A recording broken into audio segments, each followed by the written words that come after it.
Doctor साहब, पाकिस्तान के बाहरी जितनी भी मुलाकातें हो रही हैं उनका जो पाकिस्तान की आम आवाम पर क्या असर पड़ेगा? बहुत गहरा और बहुत ज़बरदस्त असर पड़ेगा। और असर ये पड़ेगा सबसे पहले तो कि जो IMF की तरफ से बात हो रही है ना आपसे, आपको सबसे पहले तो मेरा एक नज़रिया हमेशा रहा है और वो है कि माशी दहशतगर्दी के पीछे आप जाते हैं और जाते जाते जाते ख़ास जगह पे आप रुक जाते हैं क्योंकि आपको पॉलिटिकल कॉम्प्रोमाइज़ करनी पड़ जाती है कि यार ये सामने वाला जो है यार इसके तो ये है फलाना आइटम। आप माशी दहशतगर्दों के पीछे जाएं, ठीक है, जो मेगा करप्शन आपको डांडे मिलेंगे क्योंकि उनका असल में वो केओस में ही उनका गुजर बसर ही ऐसे होता है कि कुछ ना कुछ होता रहे, कुछ ना कुछ होता रहे, इधर हुआ फिर अच्छा जी बीच में डालो, उसको डालो, यूँ करो, ऐसे करो, ऐसे। और पाकिस्तान में जो है वो मेगा करप्शन और मौके पैदा होंगे। अच्छा, एक बात ध्यान में रखें, जिस तरह मैं इसको इंटरप्रेट करूँ, मैं मे बी रॉन्ग, मौके पैदा होंगे, नौकरियाँ नहीं, नौकरियाँ कुछ और है, मौके कुछ और है। नौकरी तो ये रिश्वत खिलाई और नौकरी ले ली, ठीक है, सही। मौके पैदा हो रहे हैं, ऑटोमेशन का दौर है, ये इसको फोर्थ कहें या फिफ्थ कहें, जो भी कहें, डिजिटल तो बहुत पहले से हो चुका है, अब तो AI का और ये क्वांटम और जो है ये क्लाउड और जो भी साइबर सिक्योरिटी है, ये तो जनरेटिव AI और ये सारा, तो स्किल सेट क्या है जो इसमें। अच्छा, फिर उसके आगे कि आप हेल्थ में या आप एग्रीकल्चर में, मतलब AI को एक जगह एक चीज़ तो नहीं है ना, वो तो किस जगह पे क्या कर रहे हैं आप। भैया मुझे AI आती है, AI आना कोई, अब कहाँ पे उसको क्या करना है आपने, उससे आपने पैसे कैसे कमाने हैं, उसको ऑटोमेशन क्या है, कैसे उसको, एनीवे उस तरफ इन मौके पैदा हो रहे हैं, वो भी जिक्र किया आज मेरे ख्याल से तकरीर में, वो भी जिक्र किया। तो मौके पैदा होंगे आने वाले दिनों में, जो आगे निकल जाएंगे लोग इसमें, वो आगे निकल जाएंगे, ख़ासतौर पे बच्चे और बाकी ये है कि वो बैठे बैठे वो आने वाले कुछ अरसे में नौकरियों के मौके पैदा होंगे, जल्दी लोगों ने उस तरफ जाना है ताकि वो उन चैलेंजेस का सामना करने के लिए तैयार हो जाएं।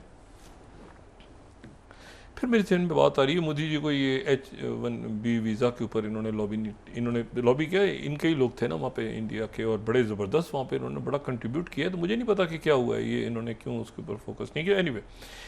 अच्छा, तो एक तो ही बात है, दूसरी बात ये है कि हमें अपने इंटरनल मामला को ठीक करना है पाकिस्तान को, और ये जो है ये पहली दफ़ा ऐसा हो रहा है। मैं, आप यकीन करें, एक तो पाकिस्तानी, मैं जब से देख रहा हूँ जितना अर्सा देखा है कि जी वो उसकी लॉबी हो गई, उसने अपनी लॉबिंग कर ली, कांग्रेसमैन हायर कर लिए, ये कर लिया, फलां कर लिया, ये कर लिया। पाकिस्तान अपने फैसले आप देखें कैसे, पाकिस्तान उधर चाइना के साथ, CPEC के साथ, उधर ये जो टेररिज्म है उससे कैसे, उसके साथ साथ ये माशी दहशतगर्दी, स्मगलर्स, फलाना दिमाग करना, वो असला लेके जा रहे हैं, उनको पैसे आ रहे हैं, ये हो रहा है, वो हो रहा है, ये ख़त्म करना होगा, ठीक है। और दूसरी बात ये है कि दुनिया में 2 इश्यूज ऐसे हैं जो जहाँ पे जब तक कोई उन मामलात का हल नहीं होगा दुनिया में सुकून नहीं आएगा। एक तो ये फ़लस्तीन का मसला और दूसरा मसला कश्मीर। लोग अब देखें ना, लोगों को समझाना आसान हो गया कि आखिर इंडिया का क्या चक्कर है नेतन्याहू से। मतलब लोग समझने की कोशिश कर रहे हैं कि भाई मतलब मोदी जी का क्या ताल्लुक है नेतन्याहू से, इंडिया का ताल्लुक है, इनका क्या ताल्लुक है, ठीक है ना। मतलब है कि कत्लेआम हो रहा है तो अच्छा नहीं, गज़ा में अच्छा मतलब चुप बैठे हैं, क्या चक्कर है। वो तो आखिर में जाके जब वोटिंग हुई है 2 स्टेट सोल्यूशन पे, तो इंडिया ने उधर देखा कि पूरी दुनिया तो बिल्कुल ही पता चला कि वो 3-4 जजीरे वजीरे खड़े हैं, तो उनके साथ ही इंडिया, तो उन्होंने साइड पकड़ी। अदरवाइज़ तो अजीब जगह ही इन्होंने जाके खड़ा कर दिया पूरे इंडिया के। बड़े, मैं ज़ाती तौर पे बड़े मोहब्बत करने वाले प्यारे अच्छे लोग भी हैं, ये तो हिंदुत्व, इसीलिए उन्होंने अच्छा किया, शबाश ने हिंदुत्व सोच को अलग किया, एक्सट्रीमिस्ट जायनिस्ट हिंदुत्व सोच, RSS। तो ये मेरा ख्याल है कि दूसरी जो बात है इसमें वो ये है कि इसकी मुलाकात जो है अब इस तकरीर के बाद 2 दिन ये नेतन्याहू क्या करेगा, 2 दिन नेतन्याहू क्या करेगा। मुलाकात पीर को है, सही। ट्रंप से मुलाकात नेतन्याहू की पीर को है। और उससे पहले ये एक, मुझे इस बात का अल्लाह ना करे मुझे शुभ है ये फॉल्स फ्लैग ना करवाए, ये फॉल्स फ्लैग ना करवा दे। जैसे इस वक्त बड़े मुल्कों की जो कुछ वहाँ पे ये चैट भी चल रही है उनके अंदर, जैसे रशिया के अंदर ये फीलिंग है कि ये जो पीसफुल सेटलमेंट की बात हो रही है तो कोई फॉल्स फ्लैग ना हो जाए, ऐसा कि वो पूरा का पूरा, क्योंकि बहुत सी कुव्वतें ऐसी हैं ना जो इन जंगों को चाहती हैं, वो नफ़रतें फैलाती हैं, वो अमन, वो कॉम्प्रिहेंसिव प्लान लाना नहीं चाहती। तो इससे पहले कि वो अमेरिका ऐलान कर फॉल्स फ्लैग करवा दो, तो इसराइल ने इससे उन्हीं जहनीत नेतन्याहू कहीं धमाका करवा दिया, वो देखें जी, या गिनवा रहा था ना, ये तो लोग भूल चुके हैं, लोग ये कत्ले आम हो रहा है वहाँ पे। तो ये फॉल्स फ्लैग वाली ये चीज़ नेतन्याहू भी करवा सकता है उस दिन तक, ये भी जहन में रखें, अभी हम दरमियान में हैं कहीं। और ये फॉल्स फ्लैग जो है ये कहीं और, ये यूक्रेन की जंगबंदी से पहले को फॉल्स फ्लैग हो गया, फिर जंग चल पड़ी, और ये जो फॉल्स फ्लैग है ये दोबारा रिपीट हो सकता है यहाँ पर भी, क्योंकि इसका कॉम्प्रिहेंसिव पीस यहाँ होना ज़रूरी है, मसला कश्मीर हल होना ज़रूरी है।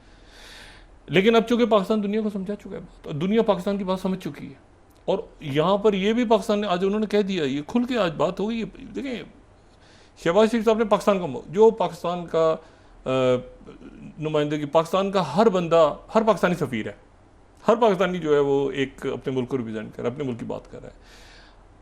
बदकिस्मती से भारत में ऐसा नहीं है, ठीक है, क्या कि जी हर पाकिस्तानी का दिल रो रहा है इस वक्त, ये फ़लस्तीन में जो कुछ हो रहा है। हर पाकिस्तानी अमन चाहता है, शांति चाहता है, अपनी नौकरी चाहता है, अपना कारोबार चाहता है, जिसके लिए ये माशी दहशतगर्दी ख़त्म होना ज़रूरी है, करप्ट टू द कोर लोग जो हैं, और जिसके लिए टेररिज्म। अच्छा, इन्वेस्टमेंट की बात भी हो रही है, देखें वो एक इन्वेस्टमेंट की बात भी हो रही है। अच्छा, अमेरिका की इन्वेस्टमेंट हो रही है, चाइना की भी हो रही है, कैसे हो रही है? वो भी अमेरिका और चाइना की मिलकर हो रही है। अमेरिकन कंपनी रशिया पहुंच गई हैं, ये पता नहीं किस दुनिया में बैठे हैं। मैंने कहा नहीं, पुराने वो बाबू किताबें निकाल, वो जो ऐसे होता था, वो जो जी वो 50 की दिहाई में, जो कि 60 की दिहाई में ऐसा होता था, वो मतलब they are unable, still unable to understand. Ayub Khan के दौर में ये हुआ था, तो फिर उसके बाद ऐसे हुआ था, तो ऐसे हुआ था। भाई खुदा क्या हो गया भैया? मतलब है कि अयूब खान के दौर में तो पता नहीं कंप्यूटर भी था या नहीं था। मतलब ये क्या, मतलब आप जो हैं वो, इसमें मेरा ख्याल है कि अपॉर्चुनिटीज़ पैदा होंगी पाकिस्तान में, इन्वेस्टमेंट्स बाहर से आ रही हैं, आएंगी। चाइना से तो जाहिर है कि जो ताल्लुकात हैं पाकिस्तान के, वो तो ऐसे ताल्लुकात हैं कि जो भी करते हैं आप, पाकिस्तान और चाइना ऐसे हैं, और पाकिस्तान और चाइना ऐसे हैं, और चाइना और रशिया ऐसे हैं, तो पाकिस्तान और रशिया ऐसे हैं, और पाकिस्तान सेंट्रल एशिया के सारे स्थान जितने हैं वो पाकिस्तान के साथ मिलके, और अब वो ईरान के साथ मिलके, और पूरे ये जो वेस्टर्न एशिया है, और फिर उसके बाद सेंट्रल एशिया है, और उधर डॉक्टर यूनस हैं, और फिर नेपाल में अल्लाह ताला खैर करे, और सारा।